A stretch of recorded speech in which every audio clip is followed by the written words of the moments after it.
Hi, it's Miss Lisa. Welcome back to Just Before Bedtime. We're going to go into Chapter 6 of Charlotte's Web. We started off our story with Wilbur, the runt of the litter, and he's now living on Fern's uncle's farm. And he's just made friends with Charlotte, the spider, and he's discovered that Charlotte is a bit of a carnivore, which means she eats other living things, which are bugs. He wasn't overly excited about that, but he's starting to understand that, that's how spiders live, that's how they survive. So that's just kind of how she is. So we're going to get started with Charlotte's Web, and we're in chapter 6, and it's called Summer Days. The early summer days on a farm are the happiest and fairest days of the year. Lilacs bloom and make the air sweet and then fade. Apple blossoms come with the lilacs, and the bees visit around among the apple trees. The days grow warm and soft. School ends, and children have time to play and to fish for trout in the brook. Avery often brought a trout home in his pocket, warm and stiff and ready to be fried for supper. Now that school was over, Fern visited the barn almost every day. To sit quietly on her stool, the animals treated her as an equal. The sheep lay calmly at her feet. Around the 1st of July, the workhorses were hitched to the mowing machine, and Mr. Zuckerman climbed into the seat and drove into the field. All morning you could hear the rattle of the machine as it went round and round, while the tall grass fell down behind the cutter bar in long green swaths. Next day, if there was no thunder showers, all hands would help rake and pitch and load, and the hay would be hauled to the barn in the high hay wagon, with Fern and Avery riding at the top of the load. Then the hay would be hoisted, sweet and warm, into the big loft, until the whole barn smelled like a wonderful bed of timothy and clover.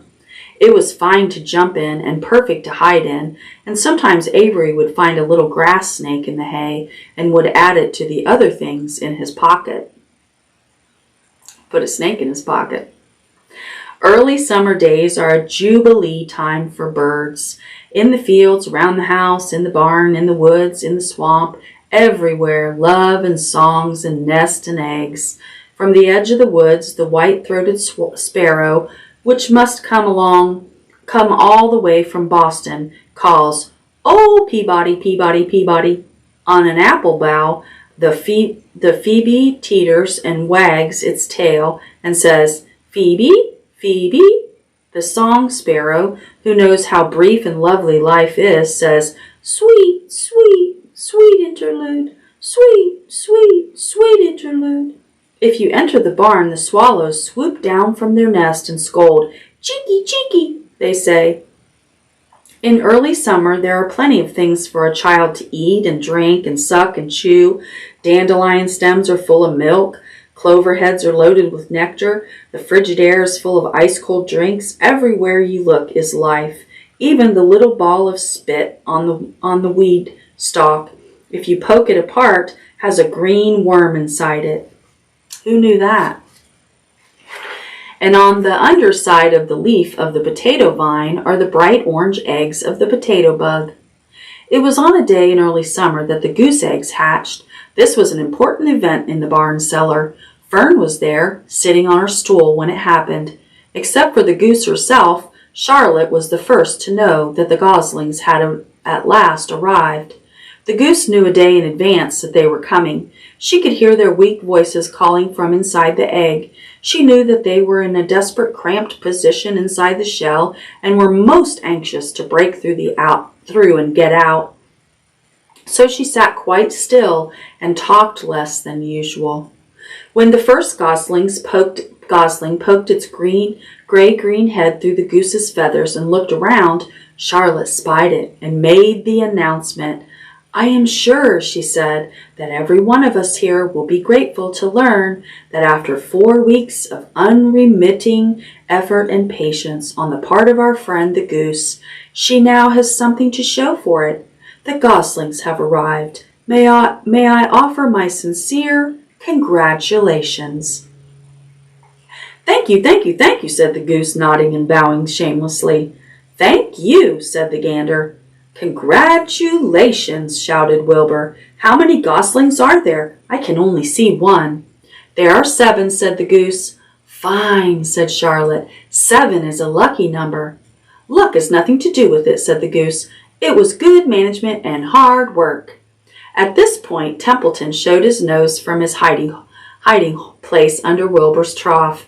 He glanced at Fern, then crept cautiously towards the goose, keeping close to the wall.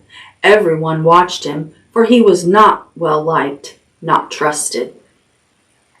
"Look," he began in a sharp voice, "you say you have 7 goslings. There were 8 eggs. What happened to the other egg? Why didn't it hatch?" "It's a dud, I guess," said the goose. "What are you going to do with it?" continued Templeton, his little round beady eyes fixed on the goose. "You can have it," replied the goose. "Roll it away and add it to that nasty collection of yours."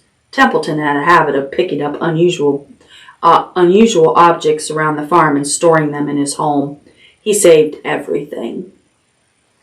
Certainly, said the gander. "You may have the egg, but I'll tell you one thing, Templeton. If I ever catch you poking your ugly nose around my goslings, I'll give you the worst pounding a rat ever took," and the gander opened his strong wings and beat the air with them to show his power.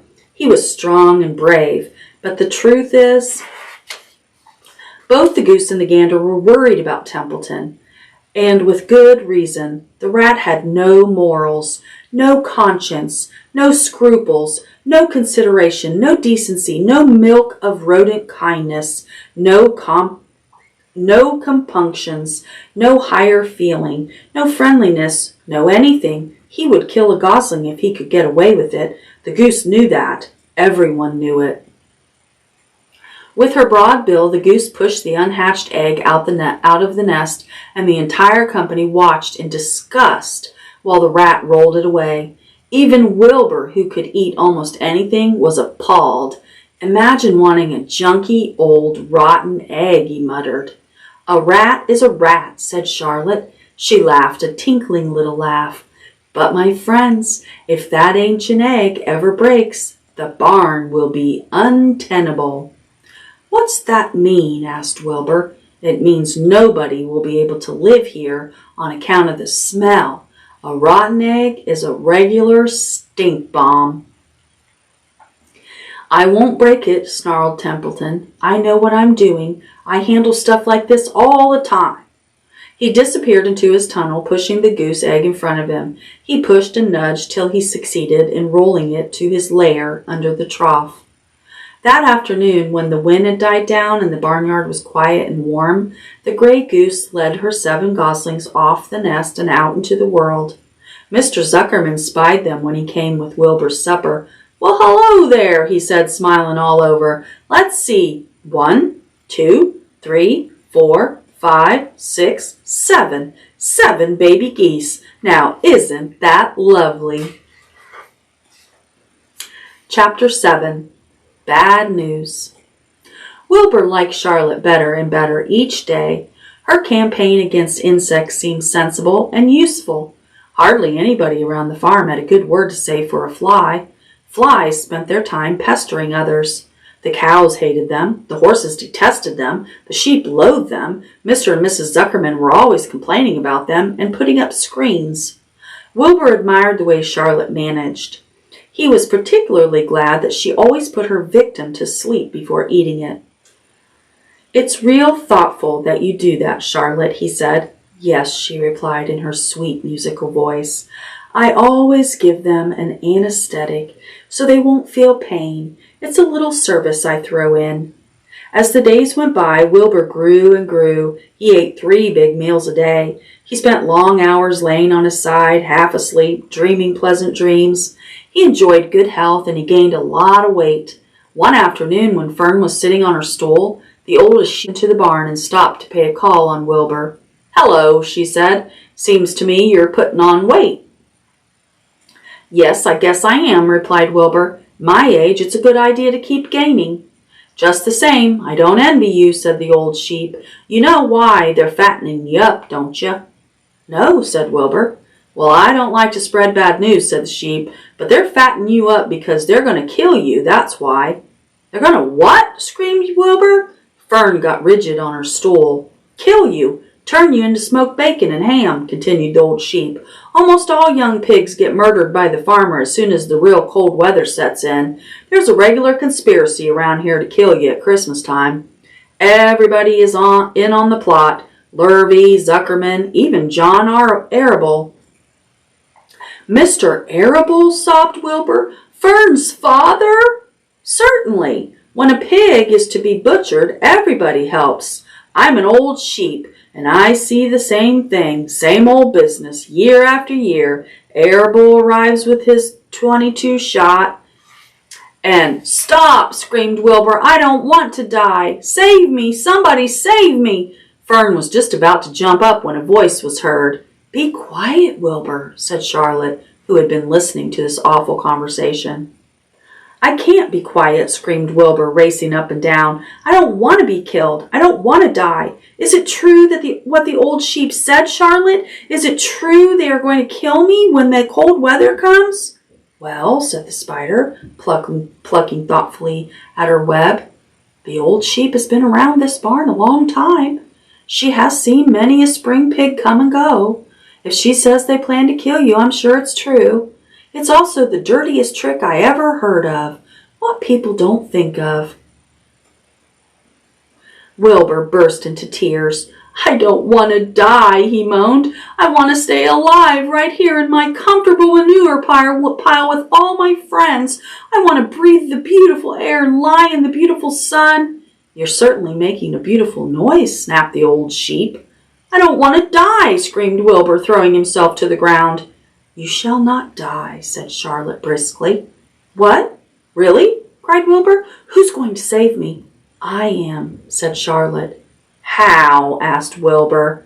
That remains to be seen, but I'm going to save you, and I want you to quiet down immediately. You're carrying on in a childish way. Stop your crying. I can't stand hysterics. Chapter 8. A Talk at Home. On Sunday morning, Mr. and Mrs. Arable and Fern were sitting at breakfast in the kitchen. Avery had finished and was upstairs looking for his slingshot. Did you know that Uncle Homer's goslings had hatched? Asked Fern. How many? Asked Mr. Arable. 7, replied Fern. There were 8 eggs, but 1 egg didn't hatch, and the goose told Templeton she didn't want it anymore, so he took it away. The goose did what? Asked Mrs. Arable, gazing at her daughter with a queer, worried look. Told Templeton she didn't want the egg anymore, repeated Fern. Who's Templeton? Asked Mrs. Arable. He's the rat, replied Fern. None of us like him much. Who's us? Asked Mr. Arable. Oh, everybody in the barn cellar. Wilbur and the sheep and the lambs and the goose and the gander and the goslings and Charlotte and me. Charlotte? Said Mrs. Arable. Who's Charlotte? She's Wilbur's best friend. She's terribly clever. What does she look like? Asked Mrs. Arable. Well, said Fern thoughtfully, she has 8 legs. All spiders do, I guess. Charlotte is a spider? Asked Fern's mother. Fern nodded. A big gray one. She has a web across the top of Wilbur's doorway. She catches flies and sucks their blood. Wilbur adores her. Does he really? Said Mrs. Arable rather vaguely. She was staring at Fern with a worried expression on her face. Oh, yes, Wilbur adores Charlotte, said Fern. Do you know that Charlotte said when the goslings hatched? I haven't the faintest idea, said Mrs. Arable. Tell us. Well, when the first gosling stuck its head out from under the goose, I was sitting on my stool in the corner and Charlotte was on her web. She made a speech. She said, I am sure that every one of us here in the barn cellar will be gratified to learn that after 4 weeks of unremitting effort and patience on the part of the goose, she now has something to show for it. Don't you think that is a pleasant thing for her to say? Yes, I do, said Mrs. Arable. And now, Fern, it's time to get ready for Sunday school.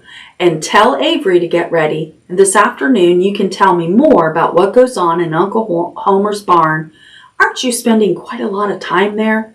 You go there almost every afternoon, don't you? I like it there, replied Fern. She wiped her mouth and ran upstairs. After she had left the room, Mrs. Arable spoke in a low voice to her husband. I worry about Fern, she said. Did you hear the way she rambled on about the animals pretending that they talked? Mr. Arable chuckled. Maybe they do talk, he said. I've sometimes wondered. At any rate, don't worry about Fern. She's just got a lively imagination. Kids think they hear all sorts of things. Just the same, I do worry about her, replied Mrs. Arable. I think I shall ask Dr. Dorian about her the next time I see him. He loves Fern almost as much as we do, and I want him to know how queerly she is acting about that pig and everything. I don't think it's normal. You know, perfectly well animals don't talk.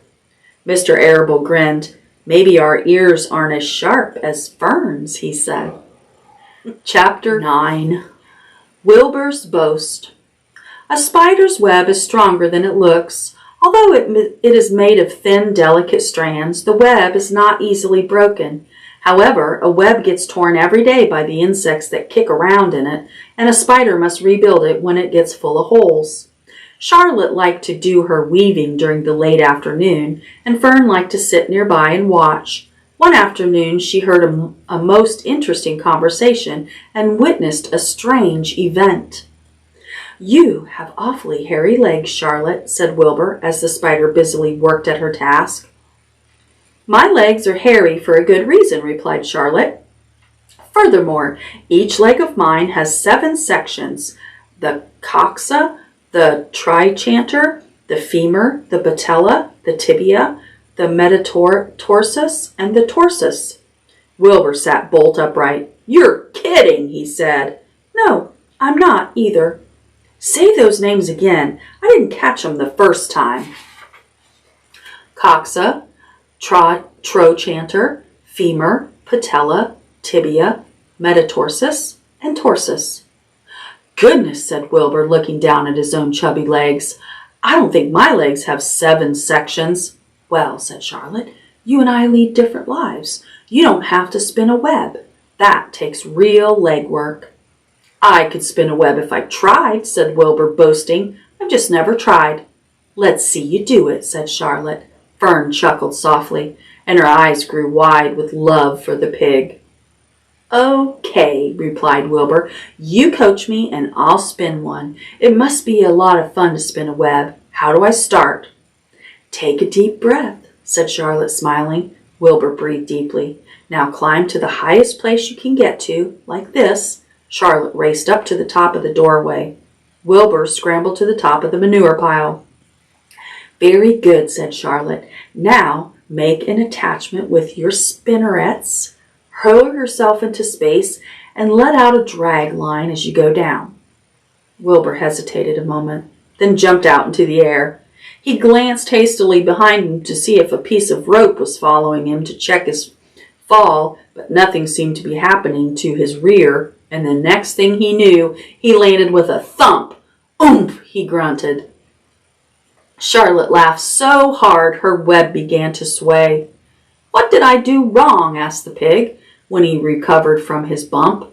Nothing, said Charlotte. It was a nice try. I think I'll try again, said Wilbur cheerfully. I believe that what I need is a little piece of string to hold me. The pig walked out to the yard. You there, Templeton, he called. The rat poked his head out from under the trough. Got a little piece of string I could borrow? Asked Wilbur. I need to spin a web. Yes, indeed, replied Templeton, who saved string. No trouble at all. Anything to oblige. He crept down into his hole, pushed the goose egg out of the way, and returned with an old piece of dirty white string. Wilbur examined it. That's just the thing, he said. Tie one end to my tail, will you, Templeton? Wilbur crouched low with his thin, curly tail towards the rat. Templeton seized the string, passed it around the end of the pig's tail, and tied 2 half hitches. Charlotte watched in delight. Like Fern, she was truly fond of Wilbur, whose smelly pen and stale food attracted the flies that she needed, and she was proud to see that he was not a quitter and was willing to try again to spin a web. While the rat and the spider and the little girl watched, Wilbur climbed again to the top of the manure pile, full of energy and hope. "Everybody watch!" he cried, and summoning all his strength, he threw himself into the air head first.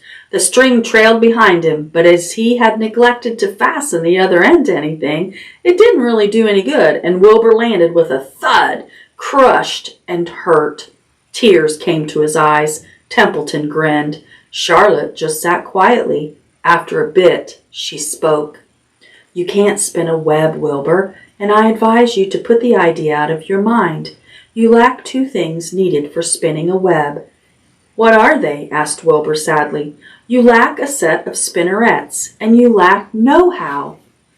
"But cheer up. You don't need a web. Zuckerman supplies you with 3 big meals a day. Why should you worry about trapping food?" Wilbur sighed. "You're ever so clever, and brighter than I am, Charlotte. I guess I was just trying to show off. Serves me right." Templeton untied his string and took it back to his home. Charlotte returned to her weaving. You needn't feel too badly, Wilbur," she said. "Not many creatures can spin webs. Even men aren't as good at it as spiders, although they think they're pretty good. And they'll try anything. Did you ever hear of the Queensboro Bridge?" Wilbur shook his head. "Is it a web?" "Sort of," replied Charlotte. "But do you know how long it took men to build it? 8 whole years. My goodness, I would have starved to death waiting that long. I can make a web in a single evening." "What do people catch in the Queensboro Bridge? Bugs?" asked Wilbur. "No," said Charlotte. "They don't catch anything. They just keep trotting back and forth across the bridge, thinking there's something better on the other side. If they'd hang head down at the top of the thing and wait quietly, maybe something good would come along. But no, with men it's rush, rush, rush, every minute. I'm glad I'm a sedentary spider." "What does sedentary mean?" asked Wilbur. "Means I sit still a good part of the time and don't go wandering all over creation. I know a good thing when I see it, and my web is a good thing. I stay put and wait for what comes. Gives me a chance to think." "Well, I'm sort of a sedentary myself, I guess," said the pig. "I have to hang around here whether I want to or not. You know where I'd really like to be this evening?" "Where?" "In a forest, looking for beech nuts and truffles and delectable roots, pushing leaves aside, making with my wonderful strong nose, searching and sniffing along the ground, smelling, smelling, smelling." "You smell just the way you are," remarked a lamb who had just walked in. "I could smell you from here. You're the smelliest creature in the place." Wilbur hung his head. His eyes grew wet with tears. Charlotte noticed his embarrassment, and she spoke sharply to the lamb. "Let Wilbur alone," she said. He has a perfect right to smell, considering his surroundings. You're no bundle of sweet peas yourself. Furthermore, you are interrupting a very pleasant conversation. What were we talking about, Wilbur, when we were so rudely interrupted?" "Oh, I don't remember," said Wilbur. "It doesn't make any difference. Let's not talk any more for a while, Charlotte. I'm getting sleepy. You go ahead and finish fixing your web, and I'll just lie here and watch you. It's a lovely evening." Wilbur stretched out on his side. Twilight settled over Zuckerman's barn, and a feeling of peace. Fern knew it was almost supper time, but she couldn't bear to leave. Swallows passed on silent wings in and out of the doorways, bringing food to their young ones. From across the road a bird sang, "Whip-poor-will, whip-poor-will." Lurvy sat down under an apple tree and lit his pipe. The animals sniffed the familiar smell of strong tobacco. Wilbur heard the trill of the tree toad and the occasional slamming of the kitchen door. All these sounds made him feel comfortable and happy, for he loved life and loved to be a part of the world on a summer evening. But as he lay there, he remembered what the old sheep had told him. The thought of death came to him, and he began to tremble with fear. "Charlotte," he said softly. "Yes, Wilbur." "I don't want to die." "Of course you don't," said Charlotte in a comforting voice. I just love it here in the barn, said Wilbur. I love everything about this place. Of course you do, Charlotte. We all do. The goose appeared, followed by her 7 goslings. They thrust their little necks out and kept up a musical whistling, like a tiny troop of pipers. Wilbur listened to the sound with love in his heart. Charlotte, he said. Yes, said the spider. Were you serious when you promised you would keep them from killing me? I was never more serious in my life. I am not going to let you die, Wilbur. How are you going to save me? Asked Wilbur, whose curiosity was very strong at this point. Well, said Charlotte vaguely, I don't really know, but I'm working on a plan. That's wonderful, said Wilbur. How is the plan coming, Charlotte? Have you got very far with it? Is it coming along pretty well? Wilbur was trembling again, but Charlotte was cool and collected. Oh, it's coming all right, she said lightly. The plan is still in its early stages and hasn't completely shaped up yet, but I'm working on it. When do you work on it? Begged Wilbur. When I'm hanging head down at the top of my web. That's when I do my thinking, because then all the blood is in my head. I'd be only too glad to help you in any way I can. Oh, I'll work it all out alone, said Charlotte. I can think better if I think alone. All right, said Wilbur, but don't fail to let me know if there's anything I can do to help, no matter how slight. Well, replied Charlotte, you must try to build yourself up. I want you to get plenty of sleep and stop worrying. Never hurry and never worry. Chew your food thoroughly and eat every bit of it, except you must leave just enough for Templeton. Gain weight and stay well. That's the way you can help. Keep fit and don't lose your nerve. Do you think you understand? Yes, I understand, said Wilbur. Go along to bed then, said Charlotte. Sleep is important. Wilbur trotted over to the darkest corner of his pen and threw himself down. He closed his eyes. In another minute he spoke. Charlotte, he said. Yes, Wilbur. May I go out to my trough and see if I left any of my supper? I think I left just a tiny bit of mashed potato. Very well, said Charlotte, but I want you in bed again without delay. Wilbur started to race out to his yard. Slowly, slowly, said Charlotte. Never hurry and never worry. Wilbur checked himself and crept slowly to his trough. He found a bit of potato, chewed it carefully, swallowed it, and walked back to bed. He closed his eyes and was silent for a while. Charlotte, he said in a whisper. Yes? May I get a drink of milk? I think there are a few drops of milk left in my trough. No, the trough is dry and I want you to go to sleep. No more talking. Close your eyes and go to sleep. Wilbur shut his eyes. Fern got up from her stool and started for home, her mind full of everything she had seen and heard. Good night, Charlotte, said Wilbur. Good night, Wilbur. There was a pause. Good night, Charlotte.